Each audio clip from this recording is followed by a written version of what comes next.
Сәлем баршаңызға. Бүгін осындай ерекше, өте тәмді балды торт пісіретін боламыз. Табаны қалың ыдысымызға сары майымызды, балымызды және қантымызды қосып, орташа отқа қайнатып аламыз. Барлығы ерігеннен кейін ас содамызды қосамыз. Балымыз бен ас содамыз реакцияға түскеннен кейін осылай көбіктенеді.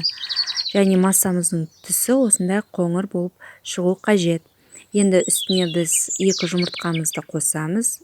Және оларды тез араластыру қажет, себебі пісіп кетуі мүмкін. Бірнеше бөлікке бөліп, ұнымызды ақырындап массамызға қосамыз.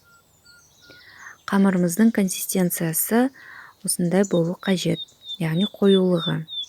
Енді біз жаңғағымызды блендермен әбден майдалап алып, оны қамырымызға қосып осылай араластырамыз. Протеин бетіне су сеуіп, пергамент қағазымызды жабыстырамыз. Енді қамырымызды теңде 2 бөлікке бөліп, осылай әдемілеп, тегістеп жайып шығамыз. 180 градус қызып тұрған пешімізге коржымызды пісіріп аламыз. Мінекей коржымыз дайын болды. Енді ыстық кезінде осылай жан-жағын кесіп алу қажет.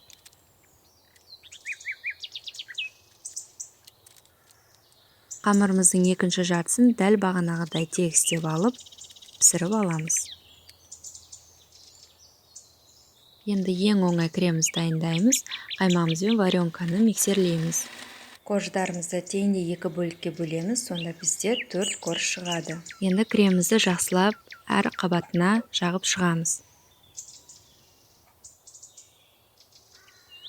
Жан-жағынан қалған коржымыздың бөліктерін блендермен майдалап аламыз және тортымызды өз қалауымызша безендіреміз. Тортымызды тоңазытқышқа бірнеше сағатқа салып қоямыз. Мінекей біздің тортымыз дайын болды. Дәмі өте ерекше, себебі коржымыздың құрамына біз жаңғақ қостық және өте жұмсақ болып шықты. Астарыңыз дәмді болсын. Видеомды соңына дейін қарағаныңыз үшін рахмет. Каналыма тіркелуді және лайк басуды ұмытпаңыздар.